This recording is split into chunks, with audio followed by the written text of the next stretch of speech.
Bueno, chicos, buenas tardes. Dios les bendiga a todos y a todas. Un gusto saludarlos. A los amigos y amigas que se están conectando, a los hermanos de otras ciudades, a los que van a ver el estudio fuera de la fecha de hoy, que es 8 de octubre del año 22, desde Tania, Estado Táchira, Venezuela. Padre, a ti es toda gloria, toda alabanza, Señor, y toda adoración. Hoy, Señor, tenemos el mayor de los deseos de poder entrar en este tiempo de estudio, de oración y de adoración a tu presencia, mi Rey. Por eso quiero presentarte cada uno de estos hombres y mujeres que con la mayor disposición estamos en este lugar. Queremos aprender, queremos crecer, queremos desarrollar lo que has colocado en nuestras vidas para ir a otro nivel, Señor. Por eso te rogamos, Espíritu de Dios, que no nos dejes solos hoy, que nos acompañes, que nos dirijas, que tomes mis labios para dar la palabra adecuada y mis pensamientos para llevar, Señor, el mensaje para ellos de la mejor manera. Y te ruego que también sus oídos sean tomados por ti, Espíritu de Dios, y les ayudes a escuchar, a entender, y juntos nos ayudes, precioso Rey, a desarrollar lo que aún está dentro de nosotros que necesita ser desarrollado. Padre, bajo la autoridad que me has dado, yo bendigo a cada uno de ellos y de ellas, a los que vienen en camino, a los que aún no han llegado, a los que están conectados y se van a conectar con las redes más adelante o pasado mañana u otro día. Hoy declaro tu bendición sobre sus vidas, Señor. Declaro tu bendición sobre esta casa y sobre cada uno de los que bajo esta casa se cobijan. En el nombre de Jesús.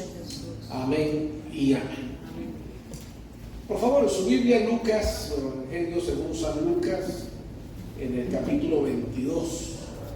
Lucas capítulo 22, por favor. Abran en sus Biblias. Todos tienen Biblia, ¿verdad?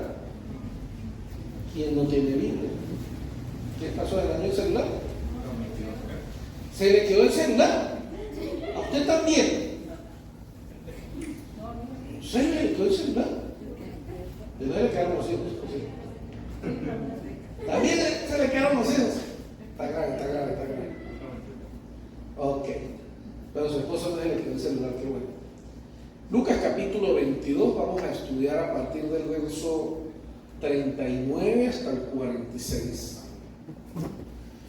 Capítulo 22 de Lucas, desde el verso 39 al 46. Allí vamos a sentarnos a estudiar hoy en esta linda tarde que falta gente, ¿verdad? Falta bastante gente hoy. Hoy no es por lluvia, es porque está haciendo mucho calor. Todos los alumnos del pastor les falta. Yo creo que hay gente que tiene temor que son como el maíz y salen al sol explotan las cotufas. Listo, leo a favor de todos en la Reina Valera 60, Reina Valera 1960. ¿Cómo? ¿De qué? Me hablan, pero muy pasito, entonces no entiendo completo lo que me están tratando de decir. No tienen tapabocas. A menos que lo haya comido. Leo a partir del 39, dice así la palabra del Señor. Y saliendo, se fue como solía al monte de los olivos, y sus discípulos también le siguieron. 40. Cuando llegó a aquel lugar, les dijo: orad que no entréis en tentación. 41. Y él se apartó de ellos a distancia como de un tiro de piedra, y puesto de rodillas oró. 42. Diciendo: Padre, si quieres pasa de mí esta copa, pero no se haga mi voluntad sino la tuya. 43. Y se le apareció un ángel del cielo para fortalecerle. 44. Y estando en agonía, oraba más intensamente, y era su sudor como grandes gotas de sangre que caían hasta la tierra. 45. Cuando se levantó de la oración y vino a sus discípulos, los halló durmiendo a causa de la tristeza. Y 46. Les dijo: ¿por qué dormís? Levantaos y orad para que no entréis en tentación. Ahora, en la Nueva Traducción Viviente, que quiero compartirla hoy también, o tomar las dos para mayor referencia, verso 39 de Lucas 22 en la NTV. Luego, acompañado por sus discípulos, Jesús salió del cuarto en el piso de arriba y, como de costumbre, fue al monte de los olivos. Allí les digo, oren para que no cedan a la tentación. Se alejó a una distancia como de un tiro de piedra, se arrodilló y oró: Padre, si quieres te pido que quites esta copa de sufrimiento de mí, sin embargo quiero que se haga tu voluntad y no la mía. 43. Entonces apareció un ángel del cielo y lo fortaleció. 44. Oró con más fervor y estaba en tal agonía de espíritu que su sudor caía a tierra como grandes gotas de sangre. 45. Finalmente se puso de pie y regresó a donde estaban los discípulos, pero los encontró durmiendo, exhaustos por la tristeza. 46. ¿Por qué duermen?, les preguntó. Levántense, señores, para que no cedan ante la tentación. Bueno, ya antes seguramente han escuchado predicar, de repente a mí mismo y a otras personas, sobre esta porción de la Biblia. Hoy vamos a sacar algunas cositas interesantes de aquí. Cuando en el verso 39, que es el primero que habla y mencionando dónde estaba Jesús y hacia dónde iba, es bueno tener en claro que el monte de los olivos estaba localizado al este de Jerusalén. Jesús fue a un monte que se hallaba al sureste, un olivar llamado Getsemaní. Es bueno que usted tenga claro que cuando la Biblia habla de Getsemaní, la palabra Getsemaní significa lagar de aceite. ¿Y qué era un lagar de aceite? Un lagar de aceite era una estructura fabricada que era precisamente una especie de prensa donde colocaban las aceitunas y iban recibiendo presión, fuerza, y el aceite iba saliendo por un lado y lo iban recolectando. ¿Por qué la Biblia hace tanta mención a esto? Porque en la antigüedad, y aún hasta hace 2000 años y cientos de años atrás, el tema del aceite, usted debe recordar que era un elemento muy costoso. El aceite era usado para muchas cosas, pero entre las más importantes, el aceite era usado para la iluminación. Las lámparas que existían en la antigüedad, los bombillitos que existían de noche, solamente funcionaban por medio del aceite, y era el aceite de oliva. Principalmente era un aceite muy costoso, tenía mucha utilidad desde la alimentación, aunque hoy día más moderno es por la alimentación, pero en la antigüedad principalmente era parte de las iluminaciones. Entonces usted se imaginará una ciudad que necesitaba iluminación, alguien que necesitaba una lámpara en su casa o algo, necesitaban aceite. Era un elemento muy costoso, era de los elementos más trabajados, más preocupantes en la antigüedad, es decir, se le dedicaba mucho tiempo como empresa a ese tipo de negocio. Entonces cuando la Biblia dice un olivar que se llamaba Getsemaní, ojo con esto, Getsemaní se llamaba el olivar era el lugar de la siembra, ese, como decir, el lugar donde hay siembra de caña, el cañaveral, pero entonces esto es un olivar, donde era la siembra de la oliva, del olivo, y el olivo lo recolectaban, ahí mismo lo trabajaban y lo transformaban en líquido. ¿Sí? Nos estamos más o menos ubicando aquí, ¿verdad? Entonces, esto es lo primero que debemos entender aquí, que es lo que hay que más resaltar. Del verso 39, hay algo que me llama mucho la atención. Él comienza diciendo luego, ¿por qué? Porque si usted quiere entender un poquito más, debería leer la porción anterior, verso 38 hacia atrás, porque esto es una continuación, simplemente aquí hace un pequeño corte, pero de repente más adelante haga mención a los versos anteriores, porque aquí dice luego de por sí, acompañado por sus discípulos, es decir, Jesús no fue solo. Jesús salió del cuarto, en el piso de arriba, hablando de una traducción viviente, quiere decir que la cena fue en un segundo piso de una casa. Pero me llama la atención que aquí después de esta coma dice, como de costumbre, fue al monte de los olivos. Si usted nunca había detallado ese pequeño, o no había analizado ese pequeño detalle, lo vamos a analizar. El verso 39 dice, como de costumbre, fue al monte de los olivos. Dos cosas debemos resaltar aquí. Una, que Jesús tenía la costumbre de ¿qué? De orar. Pero no solamente tenía la costumbre de orar, sino de un lugar en especial, que era el monte de los olivos. Él acostumbraba a ir a este lugar. ¿Por qué? No sé, me imagino que, bueno, en este caso sabemos que era de noche, y como toda empresa, de noche no trabaja. Así que me imagino que como toda empresa, en la noche lo único que hay son ratones, y no hay más nadie haciendo bulla ni nada, me imagino entonces que era un lugar donde no había movimiento de nada, había más tranquilidad, y supongo yo que Jesús por eso le gustaba ir a orar allí de costumbre. Entonces es bueno recalcar esto, que Jesús nos enseña que la oración debe ser un hábito y debe ser algo que debe desarrollarse de manera regular en nuestra vida. Yo no puedo simplemente orar cuando me corresponde para algo o porque en la iglesia me mandaron a orar por algo. Yo debería orar de manera regular, sin olvidar el significado de la oración, ¿no? Orar, ¿qué significa?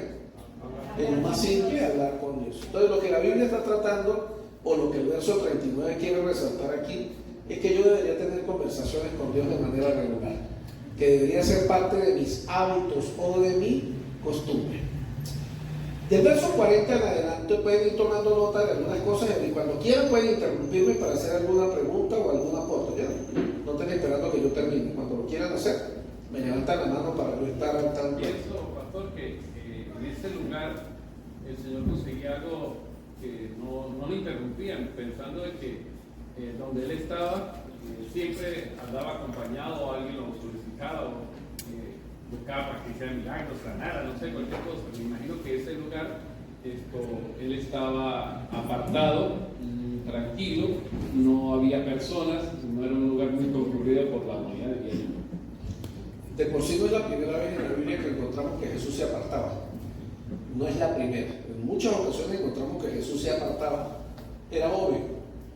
Jesús pasaba la mayoría de su tiempo con los discípulos y la mayoría del tiempo o predicando, o enseñando, o sanando, o liberando, por donde iba, como dice John, él estaba bastante ocupado y cuando llegaba su tiempo de estar a solas con Dios, de estar a solas con sus discípulos, o de estar simplemente para descansar, era obvio que buscaba estar solo. Como cualquier personaje que pueda ser muy solicitado, la soledad también se requiere para descansar. Por ejemplo, a mí los domingos me incomoda que la pastora me ponga a atender gente ahí cuando nosotros estamos saliendo del servicio. Yo quiero que ella se súper rápido para ir a descansar. Bueno, yo tengo un poco de paciencia, un poco. Ella a veces abusa, entonces cuando ya me acaba, le aprieto un poquito la tuerca. Pero yo le tengo paciencia, porque yo sé que a ella también pues eso le gusta, algo que a mí no me gusta, pero a ella le gusta. Entonces también en esto debemos tener un poco de equilibrio como matrimonio. ¿Escucharon, esposos? ¿Y escucharon las esposas? Muy bien. Fíjate que en el verso 40 Jesús pidió a los discípulos que oraran para que no entraran en tentación. Y esto es muy importante, ¿no? Usted pudiera, alguien pudiera preguntarme las razones o motivos por los que oramos. Y aquí debería haber un motivo de oración interesante. Jesús le pide a los discípulos que hagan un tipo de oración muy particular. Porque ¿qué era lo que le pedía a Jesús que oraran ellos? Para que no entraran en. Pero ¿de qué tipo de tentación estaban hablando? Eso es así, de las que venían más adelante. ¿Por qué? Porque iban a venir tiempos bastante difíciles, iban a venir tiempos complicados. De por sí, si ahora quisiéramos leer del 38 hacia atrás, vamos a encontrar que la última parte de la Biblia Jesús anuncia que ya viene su momento y si leemos después del 46 en adelante es el momento del arresto. Quiere decir que esta es la última noche que Jesús está pasando con ellos. Aquí hay la versión de Lea dice que cuando llegaron a lugar Jesús le dijo, oren para que puedan soportar las dificultades que tendrán. Es la forma de hablar. Claro. Ahora, fíjense, vamos a unirla, me gusta cómo suena aquí. Dificultades que vienen. Las dificultades necesariamente no son tentaciones. Pero debemos saber que en medio de las dificultades Satanás se mueve trayendo tentación. Así es. ¿Sí me estás siguiendo? Las dificultades y los problemas, ustedes me han escuchado predicar muchas veces que el día malo sea como sea va a venir. La situación difícil tarde o temprano va a llegar. Pero el detalle es que también les he enseñado que Satanás, él ha aprendido a tener paciencia con los cristianos. Él sabe muy bien y evita meterse con los cristianos cuando los cristianos están eufóricos, metidos en la onda, cuando están espirituales, cuando andan en ayuno, en vigilia, cuando no faltan al culto y andan claritos en español, cuando están leyendo la Biblia, cuando están estudiando. Satanás está claro que no se mete en ese problema. Pero Satanás también ha aprendido, por experiencia de tantos años, que tarde o temprano el cristiano se desanima. cuando pasa por momentos difíciles. ¿O no? ¿Sí o no que cuando pasamos por momentos difíciles nos desanimamos? Cuando pasamos por momentos difíciles nos deprimimos. Cuando pasamos por momentos difíciles, ojo, bajamos la guardia espiritual. Y entonces es claro tener que ese es el momento perfecto que Satanás está esperando para dar la estocada y el ataque contra el cristiano. Fíjate que entonces la lenguaje actual, cuando está hablando del problema, Jesús le está diciendo en la lenguaje actual, oren porque vienen tiempos difíciles. Ahora en la Nueva Traducción Viviente y en la Reina Valera dice, oren para que no entren en tentación. Ahora yo podría unir, y estoy seguro que no sería un pecado, a lo que tratan de decir las dos versiones, y yo podría decir es, oren para que no entren en tentación en los momentos difíciles que se aproximan. Ahora, ¿se aproximaban momentos difíciles? Sí. ¿Ya los discípulos tal vez lo sospechaban? Sí, también. Porque si ustedes van del 38 hacia atrás, primero Jesús les llama la atención con el último anuncio. Después de esa pequeña porción del 30 un poquito más atrás van a encontrar que fue la última cena. Todo ocurrió, del 38 hacia atrás completo ocurrió en la última cena en una platabanda, en una casa de un segundo piso que Jesús mandó a buscar para tener la última cena del Señor, que ahí mismo recordarán que también, culminando la cena, también se pusieron a discutir quién era más importante que otro para el reino de los cielos. Un momento tan espiritual y ellos estaban todavía discutiendo de eso. Y después les llama la atención, me gusta mucho que en los versos 35 por ahí, el Señor les hace una memoria y les recuerda y les dice, ¿se acuerdan que la primera vez que yo los mandé a ustedes a predicar por las naciones, les dije que no llevaran alforja, que no llevaran manto, que no llevaran nada? Y los discípulos dijeron, sí Señor, nos acordamos, bueno, esta vez no va a ser así. Esta vez sí, busquen el manto, busquen la alforja y busquen espada si no tienen ninguna. Y si alguno no tiene espada, venda el manto y compre una. No sé si alguna vez hayan analizado esto, pero sería bueno que lo analizaran bien. Jesús mandando a comprar la espada. Y de por sí, los discípulos, dice la Biblia que Señor, aquí tenemos dos. Y Jesús da a entender la versión, diferentes versiones que hay que no. Ya basta, cállense. Ustedes no me entienden de qué les estoy hablando. Porque Jesús no estaba hablando de una espada. Jesús estaba hablando de lo que se aproximaba. Él estaba hablando en ese momento, y cabe porque los tiempos de tentación que estamos hablando aquí vienen. Que Jesús les está diciendo, ¿recuerdan cuando los envié la primera vez? ¿Les faltó algo? No. Pero en esta ocasión sí lleven la alforja, que es el monedero, el de la platica, lleven el manto, que eso sirve de almohada y para abrigarse del frío, y lleven también una espada. La primera vez no les hizo falta. El Señor les envió y les dijo, no lleven nada de eso, que yo los voy a cuidar y los voy a proteger. En esta ocasión les está diciendo, ahora sí búsquense la alforja, búsquense el manto y si pueden consigan una espada. ¿Por qué? Porque vienen momentos donde ustedes van a ser tentados, van a ser atacados y tienen que prepararse para esos momentos difíciles que vienen aquí en adelante. Esto me llama mucho la atención. Y aquí en el verso 40 que donde estamos hablando, 40 creo que estamos hablando de la tentación, ¿verdad? El Señor está bastante claro diciéndoles, oren para que no entren en tentación en estos momentos difíciles. Aquí Jesús no está hablando de la tentación de ver mujeres. Jesús no está hablando ni siquiera de la tentación de la plata. Jesús no está hablando de la tentación de la fama. Él se está refiriendo a lo que ocurre cuando pasamos por momentos difíciles. Porque hay dos tipos de tentaciones que utiliza Satanás. Paren aquí. Satanás sabe tentar en momentos de abundancia y sabe tentar en momentos de necesidad. En momentos de abundancia, él trae alegría al cuerpo y a la carne. Baila tu cuerpo, Macarena. ¿Cómo te dicen así? Mueve tu cuerpo, Macarena. Bueno, el diablo le dice, muévelo. Déjalo que se mueva. Déjalo que se mueva, así me he puesto a pensar. Cuando a alguien le va bien en un negocio, le va bien en la plata, le va bien con la familia, Satanás lo va a tentar, no con lo mismo. Es un tipo de tentación totalmente diferente. Cuando van bien las cosas, cuando todo sale fino, la tentación que es la fama, el dinero y el sexo. Por ahí van las principales tentaciones. Pero cuando todo va mal, cuando las cosas salen mal, cuando todo se complica, es un tipo de tentación diferente. Porque cuando se está deprimido y cansado, la plata no da alegría. Ni siquiera el sexo da alegría a los que están casados, que a veces cuando están deprimidos no pasa nada. Lo que ocurre con el tipo de tentación que Satanás trabaja cuando hay depresión es precisamente el abandonarlo todo y el echarse a morir o el dejarse morir. Y el Señor aquí le está advirtiendo, van a venir unos momentos, así que oren, porque aparte de eso hay que dejar claro algo. Jesús estaba anunciando que en los próximos días iba a morir, y cuando Él desapareciera de esta tierra, ellos iban a quedar solos durante una buena temporada, durante varios días largos, porque el Señor luego les dice, y luego es que los invita a que vayan y oren. Allí en Hechos capítulo 2, vayan y quédense ahí orando hasta que el Espíritu de Dios venga. Pero mientras el Espíritu baja y Cristo muere, iban a quedar solos. ¿Cuántos días? Muchos. De por sí encontramos que Jesús a los 3 días resucita y se queda durante 40 días más. ¿Por qué? Porque ellos estaban empezando a caer en tentación. ¿Cómo se lo demuestro? Vayan al tercer día. ¿Qué estaban haciendo los discípulos? Estaban limpiando las redes. Busquen en la Biblia. ¿Qué quiere decir que los discípulos que eran pescadores estaban limpiando las redes?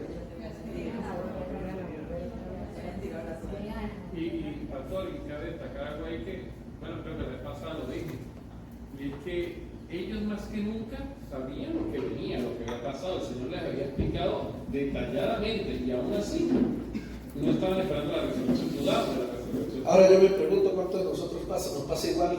El Señor nos da una palabra, nos da una promesa y nos echamos a morir, porque cuando la depresión nos pega, todos los buenos se nos olvidan.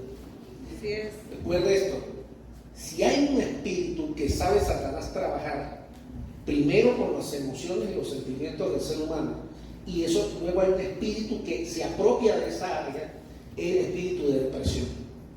Hay un demonio que se trabaja en el área de la depresión. Sí, señor. Y la depresión también es un tipo de sentimiento o emoción humana. Algunas personas son más sensibles a este tipo de sentimiento, pero cuando se le da cabida y se abraza ese sentimiento, ojo lo que estoy diciendo, cuando se abraza el sentimiento, el demonio viene a hacer cabida por medio de ese sentimiento. Y esto es bueno que lo tomen bien en serio. Ojo con lo que les estoy diciendo. La depresión es un sentimiento, una emoción que no necesariamente es mala. Yo me puedo sentir deprimido ahorita. El detalle es que haces cuando te deprimes y si dejas que la depresión te dure más de 1, 2, 3 días. El Señor no dejó que 3 días le durara la depresión a los muchachos. Ya iba para 3 días y ya estaban a punto de descarriarse. Los apóstoles.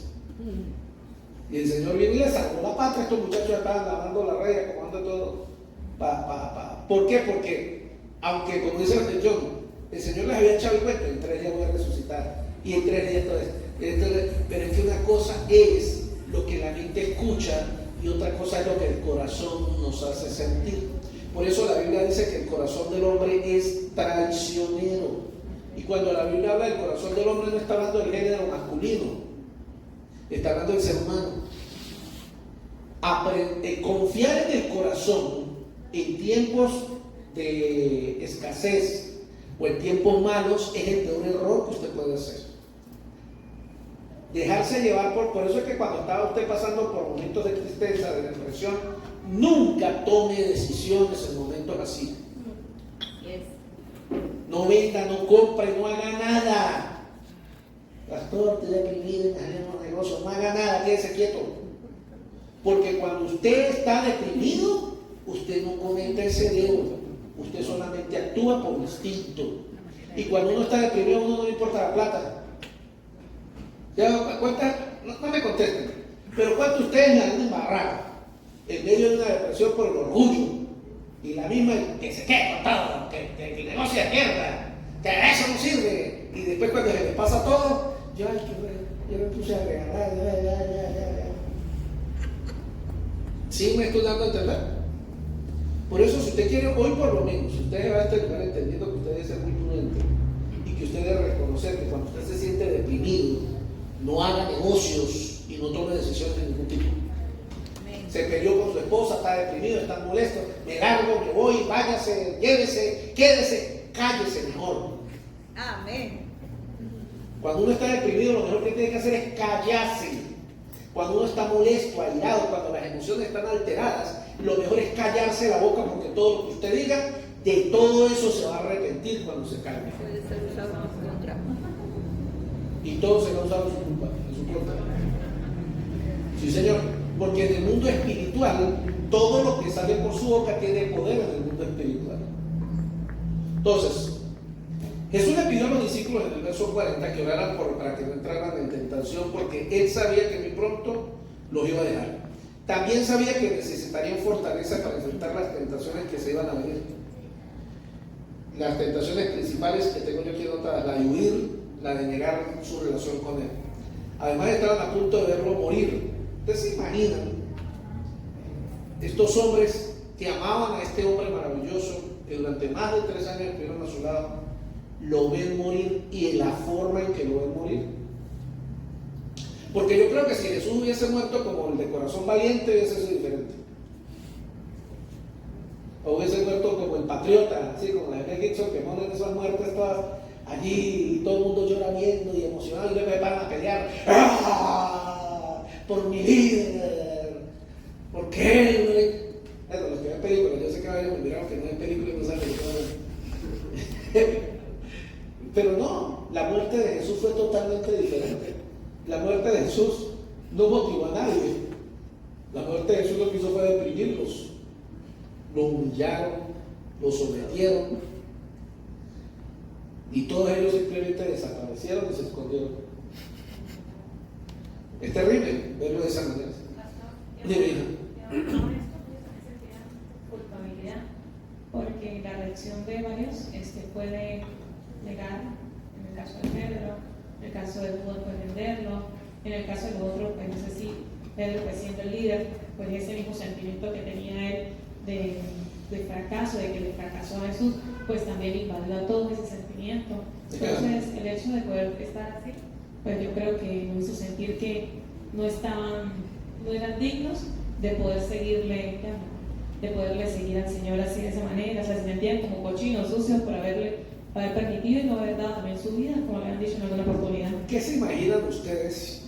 Quiero que usen su imaginación, aquí me ayudan a pensar. ¿Qué se imaginan ustedes que Satanás empezó a decirle al oído de los discípulos cuando pasó el primer día y Jesús no se paraba? Cuando pasó el segundo día y él no se levantaba. ¿Usted cree que Satanás no aprovechó esa oportunidad para meterles dardos y metérseles en la mente a los discípulos? Traten de imaginar qué habrá dicho Satanás. Ese no era el desierto. Nos engañaron. ¿Y qué decía la gente? ¿Qué decían los soldados? ¿Te acuerdas que le mandaron a colocar 2 guardias a la roca? A la piedra que estaba tapando, porque decían, la Biblia dice, porque decían, pónganme guardias ahí, porque lo más seguro es que tratan de sacar el cuerpo, y eso es lo que dice la cultura del mundo, de que el cuerpo fue sacado para hablar de una supuesta resurrección, y en otro lado lo escondieron. Y de por sí hay culturas que hablan de que el cuerpo de Jesús lo han encontrado por ahí, no sé dónde. ¿Dónde más? Pastor, justo iba a hablar sobre eso. Cuando leía los evangelios, creo que uno explicaba que María y Marta iban a ungir el cuerpo y hablaban entre ellas y entre sí que quién les iba a ayudar a quitar la piedra, ¿no? Porque ellas estaban conscientes, pero nunca iban a decir vamos, porque ya sabemos que resucitó. Nunca el lenguaje fue de eso. Ellas se iban a limpiar, era lo que estoy investigando, que forma parte de su cultura, que es ungirlo, limpiarlo, no sé, el cuerpo, pero no iban con la palabra, era hoy vamos a percibir que resucitó. No, ya iban a eso, y pensar en quién nos iba a ayudar a quitar la piedra. Más clara en su cultura que ni siquiera lo que está en el Así es. ¿Y quién movió la bendita piedra? Un ángel. Pues no fue Jesús. A causa de que vieron al ángel, tuvieron miedo, Sí, señor, y fueron sí. a donde los sacerdotes y estos le dijeron que dijeran que él sido ahí. Eso es verdad. Entonces, imagina lo que el diablo le decía al oído a esta gente. Yo me pregunto, ¿no será parecido a lo que el diablo nos anda diciendo cada vez que estamos deprimidos o agotados? porque las cosas que estamos pensando y planeando no han salido como queremos. Ahora yo le pregunto a usted, ¿usted está prestando atención a lo que el diablo le está diciendo? Y tal vez ya está limpiando las redes.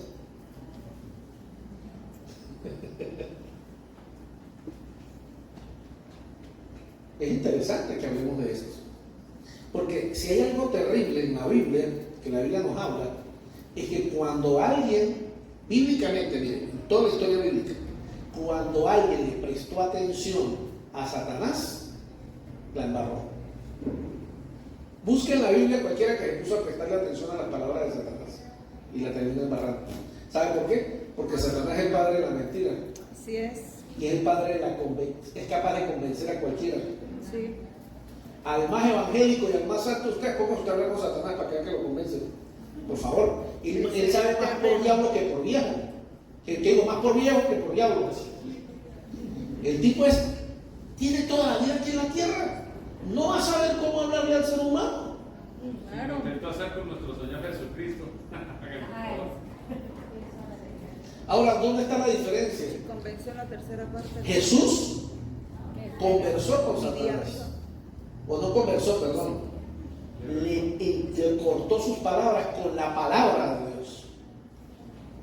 El problema con Eva es que Satanás le habla a la oreja de Eva y le dice: ay, Eva, ¿verdad que Dios te dijo que te ibas a morir si te comías la manzanita, el cambur, la guayaba? Y Eva le dijo: pues no necesariamente fue así. Lo que él dijo fue tal. Empezó una conversación. No, eso es mentira, que te vas a morir. Más bien lo que va a pasar es que tú vas a volverte como Dios. Ya empezó a tocarle el ego. Empezó a tocarle el ego.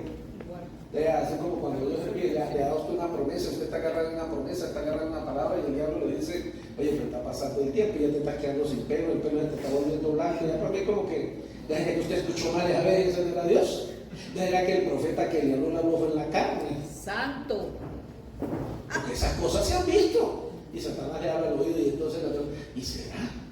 ¿Verdad? Porque hay tanto diablo por fuera que le habla a uno y le dice: ¿y será que yo me equivoqué y me puse a escuchar y me emocionó en la carne? Y Dios mío, ¿será que yo me equivoqué? Y el diablo ya logró. ¿Por qué? Porque usted comenzó a conversar. Así es.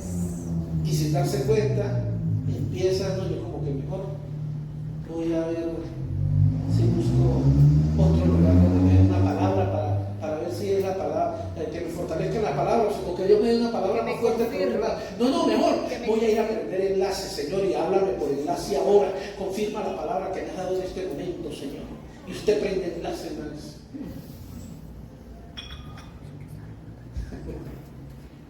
Por cierto, creo que quitaron el programa de los adventistas que había enlace, ¿verdad? No, No lo he eso es los vuelto a domingos dar de la cuenta, mañana. pero no me he vuelto a dar cuenta. ¿Sabía que había un programa adventista en enlace? Sí. ¿No habían dado cuenta? Bueno, porque no hay enlace, ¿no? Solo de pan. O porque andan viendo programas y andan diciendo: mañana me gloria a Dios a todos los que ven y los que escuchan. Yo sí, como a mí me gusta, mire, yo cuando voy por un supermercado y yo agarro algo, yo leo todas las letricas, buscando fechas de vencimiento, fabricante, país. Cuando los programas los pasan por televisión, a mí me gusta leer las letricas, hasta las películas. Me gusta cuando al final sale el número romano en qué año fue hecho la película. También. Y cuando yo me puse a leer sobre un programita que daban los domingos alrededor de las 9, creo que es. 7 a 8, papá. ¿Es de 7 a 8? ¿Usted sí va? No.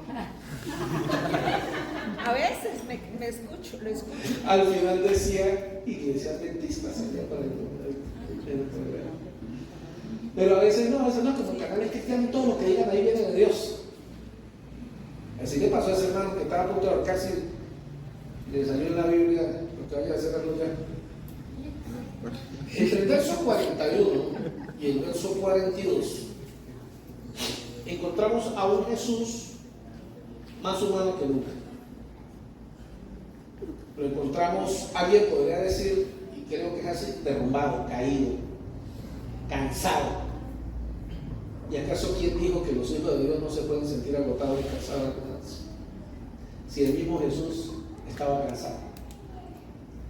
Ahora, la pregunta que yo le hago: ¿usted piensa que Jesús estaba tratando de abandonar su misión cuando le dijo al Señor: Señor, si es posible, pasa en esta copa? No, él no estaba tratando de abandonar su objetivo. Él lo que estaba era expresando sus emociones y sus sentimientos. Ahora, esto le da una lección muy valiosa. ¿Sabe cuál es esta lección valiosa? Que a veces los seres humanos, y me incluyo como su servidor que soy, nos cuesta mucho expresar nuestros sentimientos y emociones. ¿Aló? Pero le voy a contar algo. Hay gente que le cuesta expresar sus sentimientos y emociones a los seres humanos, pero hay muchos que hasta les cuesta expresarle sus sentimientos y emociones a Dios. Y eso es peor todavía. En la Biblia no dice que es malo expresarle nuestros sentimientos a Jesús. En la Biblia en ningún lado dice que es malo decirle a Dios lo que yo estoy sintiendo. Señor, me siento así, me siento asá, me siento morir, me siento que no valgo, Señor. Eso no está mal. Jesús le dice al Señor: Señor, esta cosa está cruda, está ruda. Señor, si hay otra forma. Él no estaba diciéndole al Señor: estoy arrepentido, no voy a ir. Él lo que estaba diciendo al Señor: si hay otra manera, si hay otro camino, muéstramelo, porque estoy agotado, estoy cansado. Ahora, vean lo que está ocurriendo. Solamente Lucas, cuando usted lee los 4 evangelios, que recuerden que los 4 evangelios narran la misma historia de Jesús, pero lo que cada autor vio. Entonces hay cosas que alguien vio que otro no vio, y hay cosas que a alguien le pareció más valioso o importante que a otro. Cuando usted lee los evangelios donde se habla de este momento histórico, solamente Lucas es el único que dice: y su sudor era como grandes gotas de sangre que caían al suelo. ¿Me escucharon de ruido o me están escuchando bien? Están dormidos. Si quieren lo leen luego en su casa. Lucas es el único que menciona esto. Pastor, ¿y por qué Lucas lo menciona? Porque para Lucas fue algo realmente increíble y sobrenatural. Recuerden que Lucas era médico. Segundo, Lucas era de origen griego. Y por eso era tan valioso lo que él estaba tratando de expresar aquí. El valor de lo que él estaba viendo. Desde un punto de vista científico, médico, y creo que ya lo he hablado antes, dicen que eso ha ocurrido alguna vez en algunas personas. Que cuando unas personas llegan a un alto nivel de estrés, muy alto nivel de estrés, han reportado médicamente, y hay escritos demostrados de gente que ha llegado a que empiezan a botar sangre por los poros capilares, se revientan, salud, dinero. La tercera, fuerza. ¿No saben? Ustedes se dejan de decir que matarse más. No sale el amor, no sale. Si le llega el amor, aguántelo. Lo que le estoy diciendo, antes del chiste, es que científicamente, cuando una persona está sobre mucho estrés, mucho estrés, puede llegar a ver que se revientan los vasos capilares de la piel. Es decir, bota sangre. Y Lucas, al parecer, cuando él narra esta parte de la historia, él vio que su sudor era como grandes gotas de sangre que caían sobre la tierra. O sea, ¿qué es lo que Lucas está diciendo? Lucas está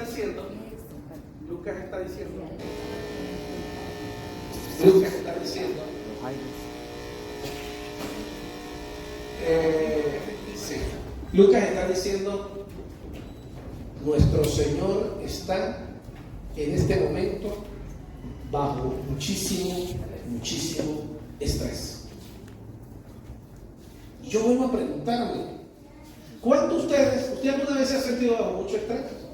Sí. Yo creo que ninguno de nosotros ha llegado a sudar sangre, ¿verdad? ¿Alguien aquí ha llegado a sudar sangre?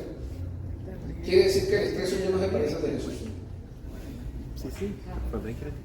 Pero a veces nosotros creemos que lo que estamos viviendo es muy tan grave que nadie me lo puede entender por lo que estoy viviendo y por lo que estoy padeciendo. Y en verdad no se parece en nada a lo que Jesús vivió. Ahora, lo interesante es que agárrenlo, pero sigan aquí pendientes, por favor, no hablen y no se distraigan. Por Porque eso es al final del servicio. Sí, mi amor, por favor. Ok. Lo que encontramos aquí es que Jesús estaba muy estresado, primero. El estrés lo llevó a botar que sus vasos capilares de piel se rompieran y sudara sangre. Pero a pesar de todo eso, él abre su corazón, le rinde su corazón a Jesús cuando abre todas sus emociones y se las esconde. Pero termina diciendo: pero Señor, no se haga mi voluntad, sino la suya. Amén. Yo le pregunto a usted, hoy, cuando usted está bajo mucho estrés,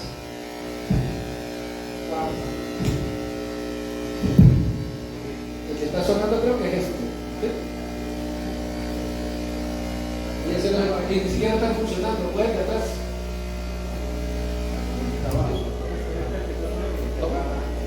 Sí, el voltaje, problemas de voltaje. Yo le pregunto a usted hoy,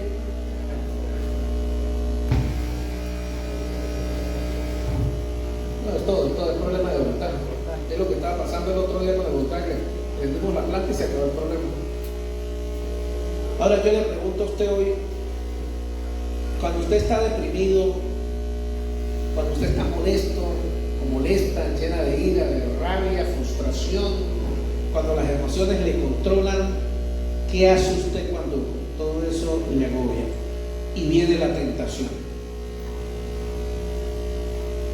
Se pone a orar, se pone a reprender, se mete en ayuno, se mete en oración, o empieza a quedar.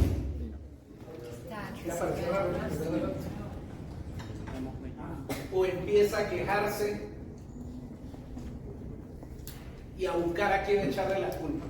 Seguro la culpa es del pastor. ¿Ah? Sí, es más rápido, siempre hay que echarle la culpa. Eso, el pastor me metió en este problema, que la otra vez me dio una palabra y no me cumplió. Me dio un consejo y salió chingo el consejo. ¿Qué hace usted cuando el estrés le cae encima y las preocupaciones lo agobian? Porque Jesús lo que hizo fue, primero, entregar sus cargas al Padre. Amén. ¿Cómo se entregan las cargas? Abriendo el corazón y sacando lo que está guardado adentro. Amén. Cuando yo no lo saco, eso me sigue pesando y me inunda. Y yo puedo entender que habemos seres humanos, en especial los hombres, y algunos casos de mujeres, un porcentaje muy menor, donde nos negamos a abrirnos con otras personas, aunque nos es muy difícil hacerlo. Pero que no seamos capaces de abrir nuestro corazón delante del Señor, eso sí es grave. Yo le pregunto, ¿usted cuando habla con Dios, usted abre su corazón? ¿Usted rinde su corazón y abre sus emociones delante de Él y le expresa cómo se siente? Y luego le pide al Señor que le ayude a que no se rinda, a no abandonar. Reprende la tentación, reprende al diablo y se vuelve a levantar y se limpia los mocos, se limpia las lágrimas y dice: mañana va a ser un nuevo día y vuelve a brillar el sol y tengo que seguir para adelante. Es muy importante que estas cosas las tengamos bien claras en este aspecto, mis amados. En el verso 44, que continúa del 41, 42, 43, 44, Jesús estaba en extrema agonía. Pero lo más importante de este punto es que Él no cedió ni renunció. Mire, lo más importante de esta enseñanza que estamos viendo de hoy es que Jesús nunca dio un paso atrás ni renunció. ¿Usted cree que tal vez Satanás estaba ahí al lado diciéndole al oído que se mata la vida por ese poco de gente? No se complique, tanto sacrificio, ¿por qué? Que se lo van a agradecer. A veces el diablo nos recuerda las canciones del pasado. ¿A cuánto ustedes el diablo no les recordaba ahí las canciones en el fondo y le dice: ¿cuánto trabajo? Y no tiene nada. Trabaja y trabaja y trabaja. Yo soy por ser evangélico. Si usted no fuera evangélico, yo creo mejor. que se metió evangélico, no es que no me rinde la plata. Claro que cuando era evangélico, cuando no era evangélico podía hacer chanchullos, pero ahora que es evangélico le toca ser honesto y correcto. Podía mentir. Antes podía todo solucionarlo con la mentira, ahora no puedes mentir porque sabes que estás fallándole al Señor. Así es.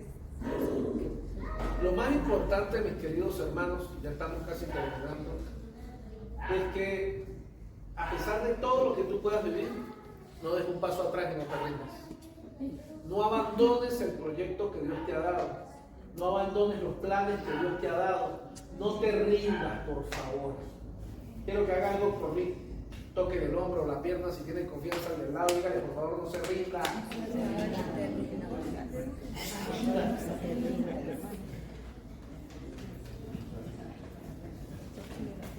Todo tiene su tiempo. Y no hay más que 2.000 años. Mi suegra que lo aguante, perdón. Fue porque lo aguante.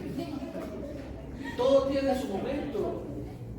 Cuando las cosas aprietan hay que saber esperar que tarde o temprano van a ceder. Y yo soy el que no tiene que ceder, el que tiene que ceder es la situación. Dios ha prometido que toda situación difícil va a ceder.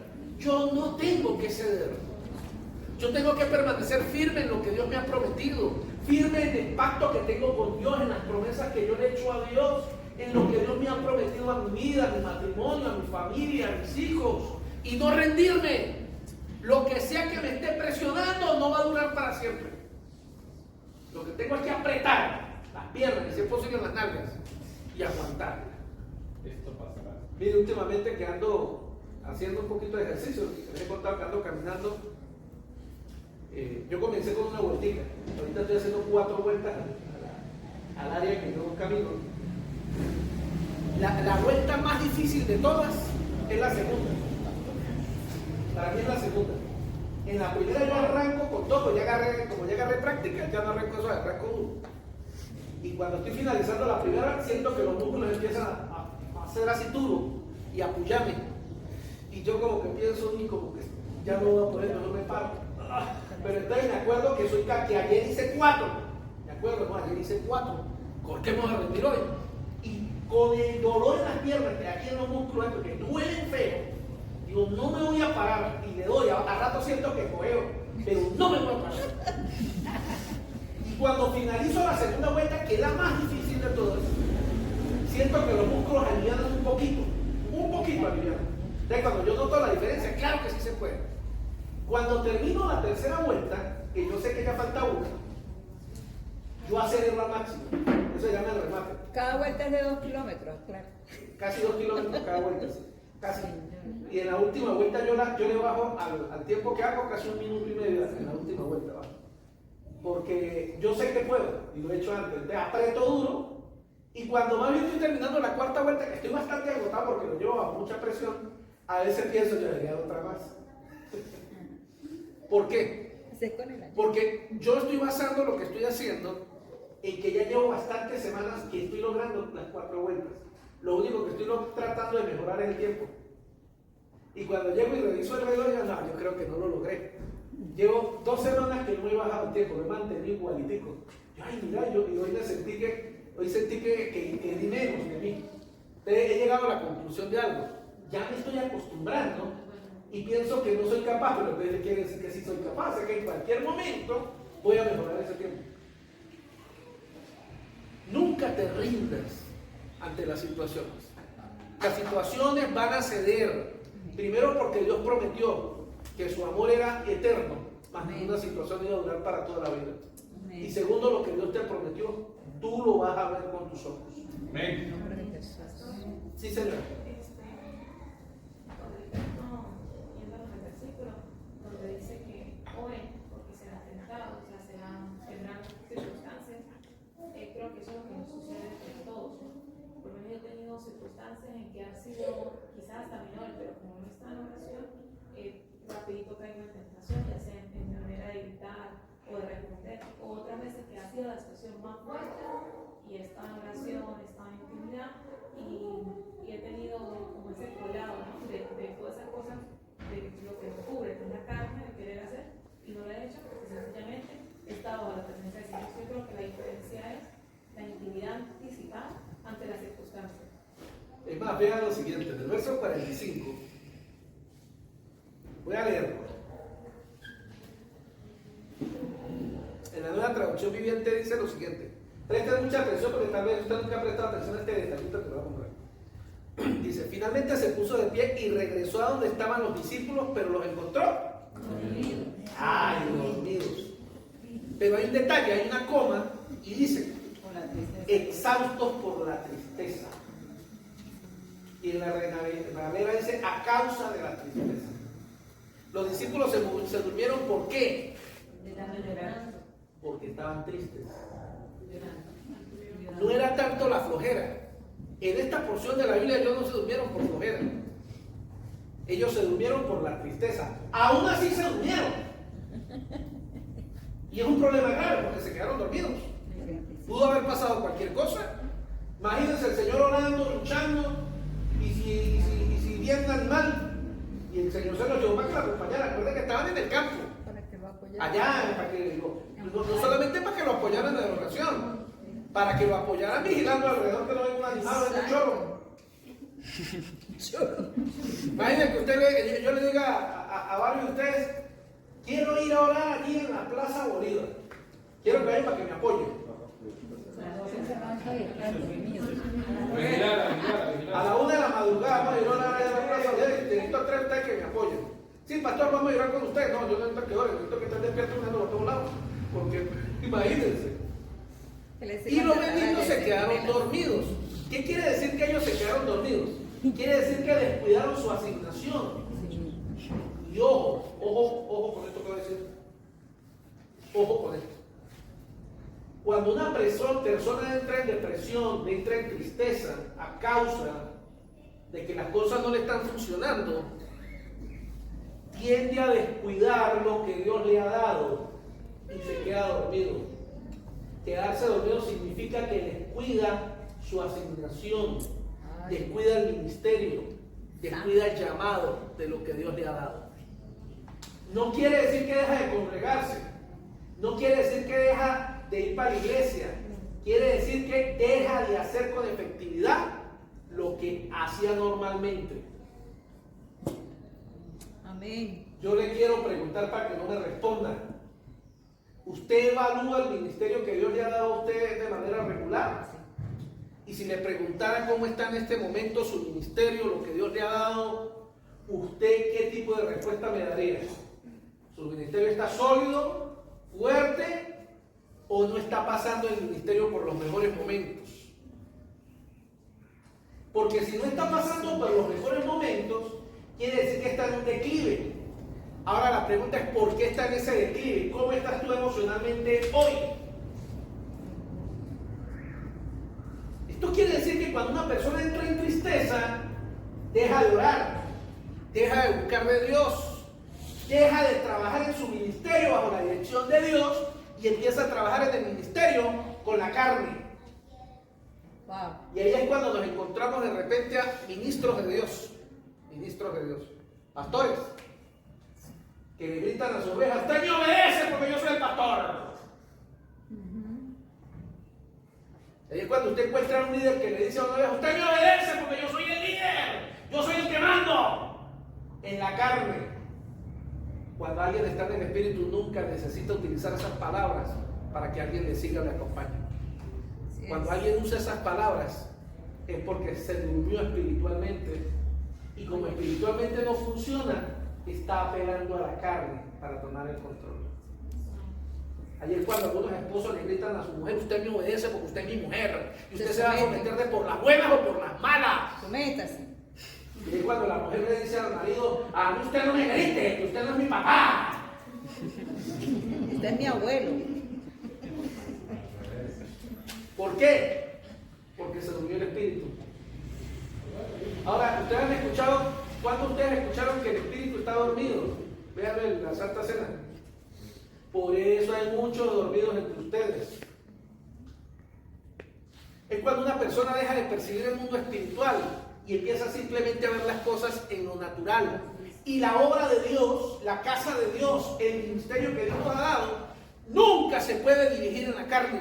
Nunca se puede dirigir en lo que ven nuestros ojos. El día que yo quito la mirada de Dios, del llamado que Dios me dio, y yo empiezo a ejercer la autoridad por mi dominio, por tratar de controlar, la voy a estar embarrando.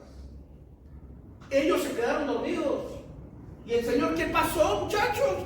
¿Cómo ustedes se van a dormir en este momento tan importante? Ay, Señor, es que estamos muy tristes por lo que viene del camino. No me imaginaba que...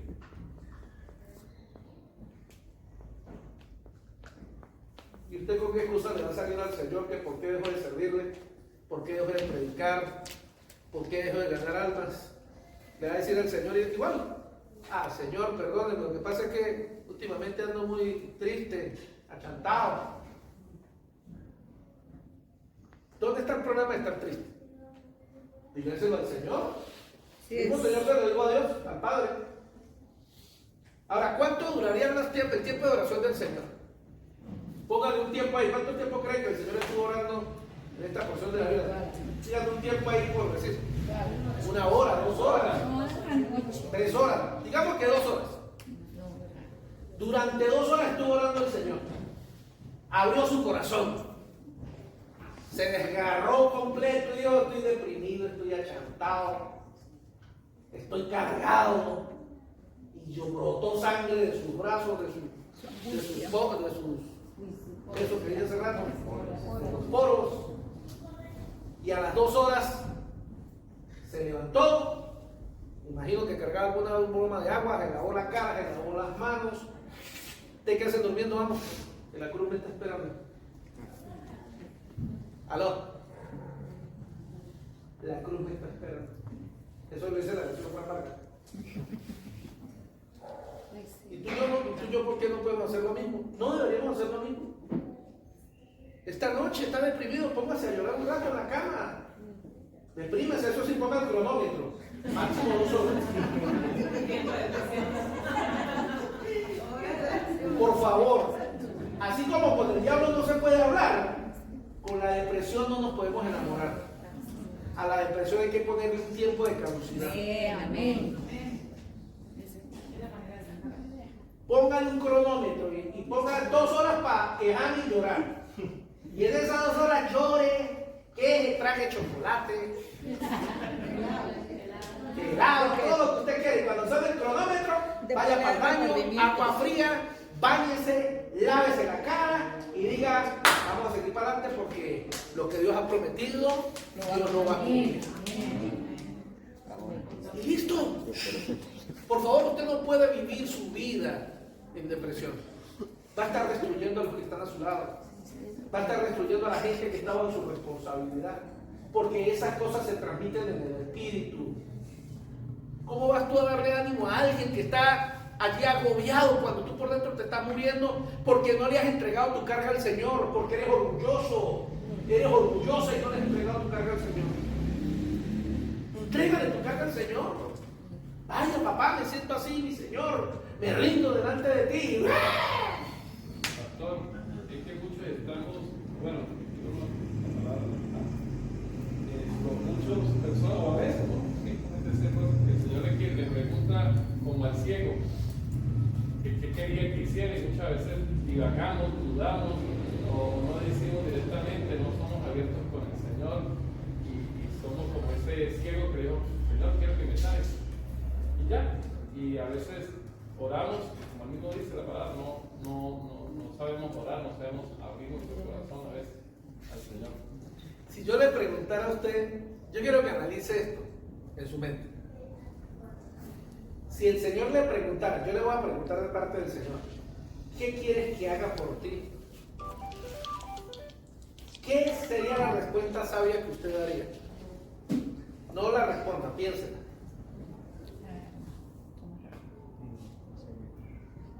Ahora yo quiero que piensen otra cosa. Si el Señor le hubiese preguntado a Jesús, Señor, hijo, ¿qué quieres que haga por ti? ¿Qué le hubiese respondido Jesús? Debe que la pensar,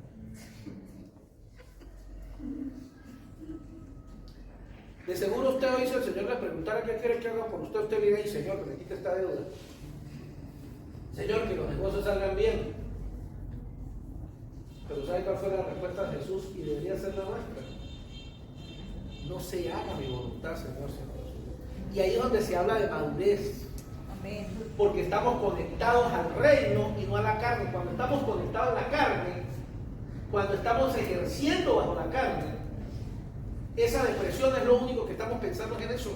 Y eso nos roba el tiempo, nos roba las horas, nos roba los días.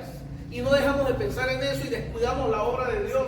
Descuidamos el llamado por estar pensando en esto, en esto, en esto. Y Señor, quítame esto. Y Señor, quítame esto. Y Señor, ayúdame a pasar esto. Y Señor, sácame de esto. Y si la voluntad de Dios es que eso pase, ¿usted cree que Dios va a escuchar su oración si esa es su voluntad?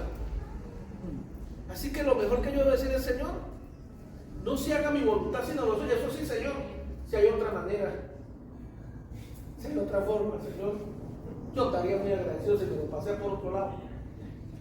Eso no está mal, pero aceptar la voluntad del Padre es clave en la madurez espiritual. Solamente, yo quiero que lo evalúe de esta manera, solamente cuando Jesús declaró con sus labios, hágase la voluntad del Padre, en ese momento se cerró ese capítulo y se abrió el capítulo nuevo, la consumación de su ministerio. Te lo voy a decir de otra manera. Nunca se va a consumar lo que Dios tiene preparado para ti hasta que no aprendas a aceptar su voluntad. ¿Sabe qué quiere decir eso? Que entre el Getsemaní y la cruz pueden ser 2 días o pueden ser 40 años. Puedes pasar 2 días deprimido o 40 años quejándote. Pero tú tienes que aprender a entender algo. Si tú quieres agradar a Dios y le quieres servir a Dios, tienes que aprender a renunciar a tu voluntad y aceptar la voluntad de papá. Así es. Y a veces la voluntad de papá duele. A veces la voluntad de papá es dura, es fuerte. Para nosotros, pero para él. Pero cuando nosotros estamos en las emociones, le decimos al Señor, igual que Pedro, no, Señor, no solo voy a estar contigo. Si tengo que dar la vida por ti, Señor, la daré. No, Señor, envíame a mí y yo iré a las naciones. Envíame a mí, yo le predicaré a los pobres. Envíame a mí, yo le voy a hablar a la gente del hospital. Envíame a mí, yo le voy a hablar, Señor, a los empresarios, a la gente de negocios. Envíame a mí, yo le voy a hablar a las prostitutas. Envíame a mí, yo le voy a hablar a los drogadictos. Yo le voy a hablar a los necesitados. Envíame a mí, yo le voy a hablar a los matrimonios. Porque las emociones están lindas y hermosas. Y también es. Pero cuando el Señor me dice sí, pero el camino para llegar allá es por medio de estas piedras y descalzo y a pleno sol. Ahí no, Señor, póngame zapatos por cemento y de noche. También porque, disculpe, Señor, yo te voy a servir, pero eso sí, que no me falte la plática en la casa, que mis hijos se porten bien y que la mujer mía no me dé mala vida. a nombre de... Ese es el vellón que voy a colocar delante de ti, Señor, para saber si es tu voluntad. Si se están dando cuenta, y no estoy echando bromas, en serio. A veces colocamos unos vellones, perdón por la palabra que acabo de decir, unas estupideces en la carne. En la carne ponemos unas estupideces. Yo recuerdo todavía aquella muchacha que dijo, pastor, él es el hombre de mi vida. ¿Por qué? Porque yo le coloqué un vellón al Señor. Y el Señor, y Él lo hizo. ¿Cuál fue el vellón que usted le colocó al Señor? Señor, el que me traiga un chocolate, ese será mi esposo. Por favor, dejemos de hacer estupideces. Todo en la carne, en la carne. ¿Cómo podemos en la carne pretender que Dios responda a algo que en el mundo espiritual es tan valioso? Yo no puedo colocar en la carne pruebas a Dios. Yo le coloco al Señor, Señor, si es tu voluntad, que la mujer mía empiece a portarse bien, que no me pelee más. Por favor, que tú quieres esa. Señor, si es tu voluntad, que el esposo mío más nunca me vuelva a gritar. Señor, si es tu voluntad, que los hijos míos más nunca me vuelvan a dar mala vida. Ah, no, esto no era la voluntad de Dios que yo le siguiera y el hijo mío ya está portando mal. Pastor. Ya va, mi amor, tengo el rato de la mano. No, me vieron a usted. O sea, yo no puedo alimentar con la carne o poner a prueba los planes de Dios con cosas de mi carne. Yo tengo que estar claro que para llegar a la consumación de lo que Dios me para a mí, de lo que Dios me ha llamado a hacer, para llegar a la consumación de lo que Dios te llamó a hacer, siempre el camino es empedrado, descalzo, a pleno sol del día y con la cruz en las costillas. Es decir, el camino siempre va a doler. No pretenda buscar un camino diferente diciéndole al Señor, no Señor, de noche, con botas.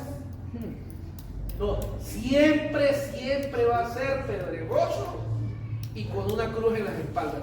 Por favor, no trate de engañarse y buscarle el acomodo a esto. No, Señor, cuando me arregle mi situación económica, ahí te voy a servir. Señor, reprenda al diablo esa carne alborotada. No, Señor, cuando me gradúe en la universidad, ahí sí te voy a servir. Señor, reprenda al diablo a toda obra de la carne. Yo no puedo mezclar las obras de la carne con las cosas de Dios. Amén. Señor, cuando las cosas me arreglen en el negocio, ahí sí te voy a servir. O sea, ¿quién soy yo para condicionar a Dios? Así es. Con las obras y necesidades de carne que yo tengo, para que Dios me responda algo espiritual. Si yo quiero que Dios me responda algo espiritual y quiero colocar un vello, el vello tiene que ser espiritual también. No carnal en una necesidad que yo tengo. ¿O acaso no me la estoy tirando de vivo? Eso es tirármela de vivo. Ah, Señor, si es tu voluntad, súpleme esta necesidad que tengo y así entenderé que es tu necesidad. O sea, le voy a comprar, le voy a pagar a Dios para comprar el milagro de lo que Él quiere. ¿No es así? ¿Qué le separará del amor de Dios? La muerte, la enfermedad, la escasez. Yo le pregunto a usted qué lo va a lograr separar del amor de Dios y del llamado que Dios tiene para su vida. ¿Lo está logrando separar la plata? ¿Lo está logrando separar sus emociones con su esposa, con sus hijos? ¿Qué está logrando el diablo con la tentación de su vida? ¿Y qué está logrando separar de Dios con usted? El diablo con la situación. Usted y yo tenemos que estar claros en esto. Pero cuando tenemos las emociones, no, Señor, nada me separará de ti. Siempre te obedeceré. Y a la primera percance echamos para atrás. Así es. Pastora, ¿va a decir algo?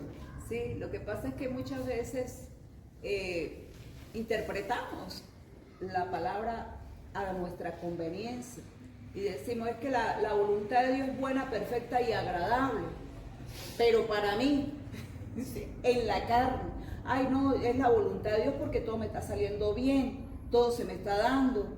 Los pasajes, el pasaporte, todo esto es de Dios, así, esta es la voluntad de Dios, perfecta, buena y agradable, pero para el Señor, no para mí. Eso es bueno, perfecto y agradable. Como cuando nosotros nos enviaron a predicar, a pastorear al principio, y vienen las dudas, y yo decía, wow, ¿será que nos adelantamos o no nos adelantamos? Igualito cuando nos casamos, ¿sería de Dios o no sería de Dios? No, porque vienen turbulencias, viene todo eso cuando llegamos a este lugar. En una oportunidad mi esposo sí estaba centrado, pero yo no, yo dije, cuando empezó el vituperio, empezó el diablo a hacernos la guerra aquí y todo eso, yo dije, no, yo no tengo necesidad, esto como que no es de Dios. No, es que Dios tiene que glorificarse. ¿Cuándo usted va a reconocer que Dios es su sanador? Cuando usted esté enfermo. ¿Cuándo vamos a reconocer que Dios es mi proveedor? Cuando usted esté en escasez. ¿Cuándo vamos a reconocer que es la voluntad buena y perfecta de Dios? Cuando Dios nos dice es por el camino pedregoso, como lo está diciendo el pastor, o cuando yo veo la crucificación, pasión, muerte y crucifixión de nuestro Señor Jesucristo. Para Él fue hermoso, para ningún ser humano. Es más, la muerte de Él fue macabra, si nos vamos a analizarla. Pero es la voluntad de Dios buena, perfecta y agradable. Yo nunca puedo esperar que todo se acomode para hacer la voluntad de Dios. No. Eso nunca va a pasar. Más bien es todo lo contrario. Dios prueba mi obediencia. Es ahí. ¿Acaso no es fácil obedecer cuando todo es perfecto? Dios prueba mi obediencia, es así en tiempos difíciles. Yo no puedo colocarle a Dios cuando estoy... Yo he conocido cientos en estos años de gente. No, cuando me gradué en la universidad, cuando se cierran los negocios, cuando la empresa tenga suficiente, cuando yo cumpla los 40, los 50, cuando ya tenga mi jubilación segura. ¿Por qué? Porque es que yo no quiero ser una carga para la iglesia, disfrazando las cosas. Sí. Yo no quiero ser una carga para la iglesia, lo único que está diciendo es que soy un cobarde y no quiero pasar por necesidad. Servirle a Dios implica muchas veces pasar necesidad. Servirle a Dios implica muchas veces ser burlado, engañado. Eso es parte del ministerio. El desarrollo, sí. Yo no puedo decir que amo a Dios solamente cuando la nevera está full. El verdadero amor a Dios se expresa cuando la nevera está vacía. Y ahora está sin luz. Antes le decían a uno, parece nevera evangélico, pura luz y agua. Ahora no hay luz y ni agua a veces. Forjando nuestro carácter, forjando nuestro, sí, desarrollando nuestro Bueno, carácter. colóquese pie donde está, dejen la silla quietica. Es más, no mueva la silla. Yo no sé por qué cuando uno se para tienen la silla, entonces, todos lados, como si las sillas te quisieran pegar en el rabo.